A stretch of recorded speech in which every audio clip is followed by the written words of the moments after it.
কি খাও সোনা? দাদা না খাও, তোমার খুব খিদে পাচ্ছে, খাও। সব দাদা খাবে কিন্তু, হ্যাঁ। নুটি খাবে? দেবো নুটি দেবো? খাও অপ্প, খাও নুটি। ঠিক আছে খাও।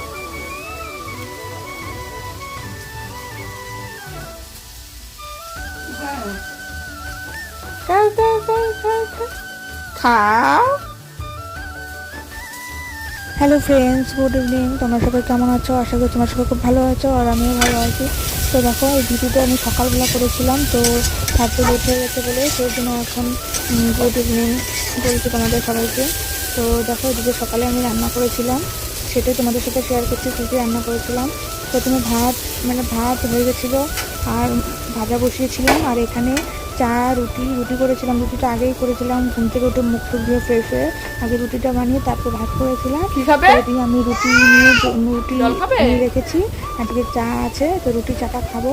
তো এদিকে আমার মেয়েকে দুধ হলে ভিজেছিলাম সকালবেলা, তো পাখাটা নাড়া দিচ্ছিলাম, আর মেয়ের সাথে একটু কথা বলছিলাম, নাহলে ও খাবে না, খাওয়া নিয়ে খুব অত্যাচার করে, তো ওটা বলে ওকে খাওয়াতে হয়।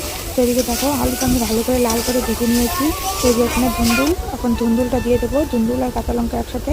তো আলুটা আগে না ভেজে নিলে তাহলে ধুন্দুল দিলে তাহলে হচ্ছে আলুটা লাল লাল করে ভাজা হয় না, সেই জন্য আগে আলু ভেজে তারপরে ধুন্দুলটা দিয়ে দিয়েছি। তো এখন দেখো সবার করে দিয়ে আগে নাড়াচাড়া করে নেবো। লবণ হলুদ দেবো না, লবণ হলুদ দেওয়াই আছে।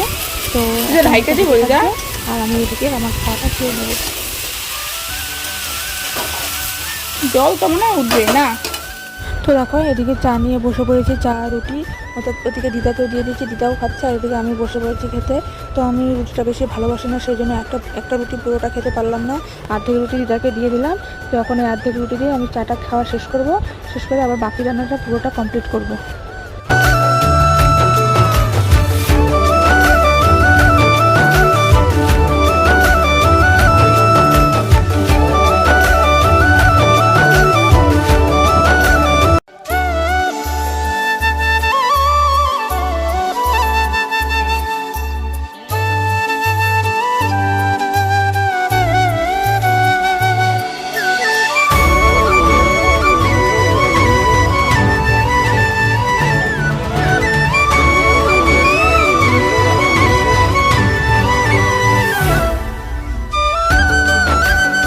তো আজকের আমার এই ছোট্ট মিনি ভিডিওটা বা মিনি ব্লগটা তোমাদের যদি ভালো লেগে থাকে, তো like comment share and subscribe করে দিও।